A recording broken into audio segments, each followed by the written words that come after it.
नमस्कार दोस्तों, मैं भास्कर कुमार आप सभी का स्वागत करता हूं हमारे चैनल स्टडी हैक्स पर।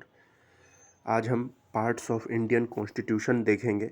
ये सब जो है पॉलिटी सेक्शन से जीके में एसएससी के एग्ज़ाम में पूछा जाता है कि कितने पार्ट हैं, कौन सा पार्ट किस चीज़ के बारे में बताता है, वो पार्ट में कितने आर्टिकल हैं। तो आज हम इसे देखते हैं।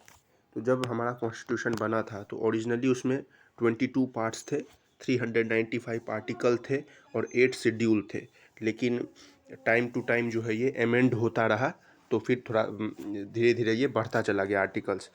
तो पहले हम देखते हैं कि पार्ट 1 जो है, जिसमें आर्टिकल 1 to 4 है, वो आपको यूनियन और टेरिटरी के बारे में बताया जाता है कि इंडिया और उसके जितने भी स्टेट्स हैं उनके बारे में चर्चा किया गया है। Part 1 article 1 to 4। फिर पार्ट 2 जो है, जिसमें आर्टिकल 5 to 11 आता है, उसमें सिटीजनशिप के बारे में चर्चा किया गया है कि कौन भारत का नागरिक है, किस तरह से कोई विदेशी भारत के नागरिकता के लिए अप्लाई कर सकता है। तो ये उसमें चर्चा किया गया है। तीसरा जो है वो है फंडामेंटल राइट। और फंडामेंटल राइट तो आप जानते हैं कि बहुत इंपॉर्टेंट है, बहुत बार एग्जाम में डायरेक्ट पूछ भी लेता है कौन सा फंडामेंटल राइट किस बारे में बताता है। तो फंडामेंटल राइट का एक सेपरेट वीडियो लाया जाएगा। लेकिन हाँ, ये भी याद कर लीजिए कि पूछा जा सकता है कि फंडामेंटल राइट इंडियन कॉन्स्टिट्यूशन के किस पार्ट में आता है। तो थर्ड पार्ट में आता है। आर्टिकल 12 से लेके 35 तक फंडामेंटल राइट का चर्चा है। फिर पार्ट 4 देख लीजिए, उसमें क्या है। उसमें आपको article 36 to 51 directive principle of state policy, उसके बारे में बताया गया है कि state policy, directive principle of state policy किस तरह से स्टेट को काम करना चाहिए, वेलफेयर स्टेट का एक कैसा होना चाहिए वो। फिर 4A, पार्ट 4A, जिसमें आर्टिकल 51A हो गया फंडामेंटल ड्यूटीज़। ये पिछले साल पूछा भी गया था कि फंडामेंटल ड्यूटीज़ किस पार्ट में आता है। तो थोड़ा इंसान कंफ्यूज कर सकता है कि 4 के बाद तो 5 आता है, लेकिन नहीं, इसमें ध्यान दीजिएगा। 4A पार्ट और आर्टिकल 51A में फंडामेंटल ड्यूटीज़ आता है। पार्ट 5 आर्टिकल 52 to 151, इसमें द यूनियन के बारे में चर्चा है कि यूनियन गवर्नमेंट जो वो किस तरह से काम करती है, कैसे उसके सारे फंक्शंस हैं, वो इसमें बताया गया है। जो पार्ट 6 है, जो इसमें आर्टिकल 152 to 237 है, इसमें जो है जितने भी स्टेट्स हैं वो किस तरह से फंक्शन करते हैं, उनके पास क्या पावर है, उनके बारे में बताया गया है। जो पार्ट 7 है, जिसमें आर्टिकल 238 है, वो है the state in part B of the first schedule. जब आप आगे आपको बताएंगे कि फर्स्ट शेड्यूल में जो पार्ट बी स्टेट है उनके बारे में उसमें बताया गया है।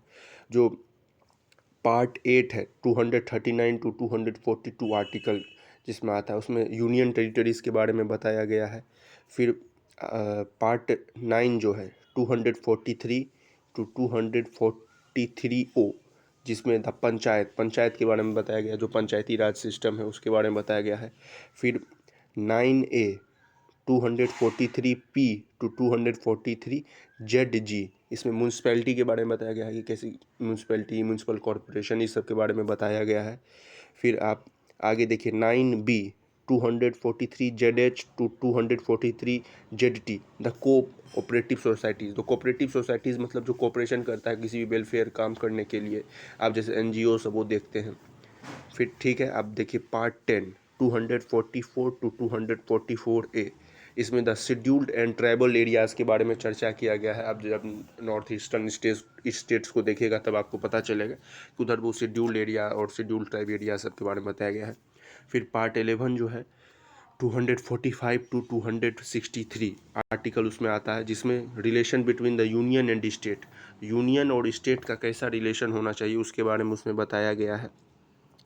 आर्टिकल 264 to 300A, इसमें जो है finance, property, contracts and suits, किस तरह से फाइनेंस होगा, किस तरह से आप प्रॉपर्टी का खरीद लेन देन बिक्री होता है, वो सब के बारे में चर्चा किया गया है। Part 12 article 264 to 300A। फिर आप पार्ट 13 में आइए, 301 to 307, इसमें trade, commerce and intercourse with in the territory of India.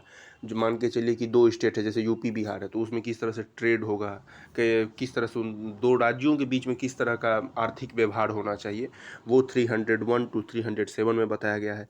फिर पार्ट 14 आर्टिकल 308 to 323, इसमें services under the union and the states, कौन कौन से सर्विसेज है, Indian administrative service, Indian police service, और जो स्टेट के सर्विस होते हैं डीएसपी, एसडीएम, इस सब के बारे में बताया गया है। 14A में बताया गया है 323A से 323B ट्रिब्यूनल्स जितने भी हैं उसके बारे में। 15 में जो है 324 टू 329 ये आर्टिकल के नीचे हमें इलेक्शंस के बारे में बताएगा, किस तरह से इलेक्शंस हेल्ड होगा, किस तरह से सही से इलेक्शन हो, फेयर इलेक्शन हो।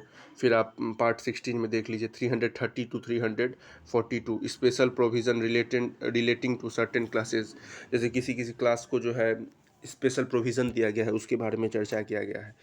जो पार्ट 17 है उसमें ऑफिशियल लैंग्वेज, ये भी 2019 में पूछा था कि ऑफिशियल लैंग्वेज जो है वो किस पार्ट पे इंडियन कॉन्स्टिट्यूशन में मेंशन है। तो पार्ट 17 में जो है ऑफिशियल लैंग्वेज जितने भी हैं 343 टू 351 आर्टिकल में उसकी चर्चा की गई है।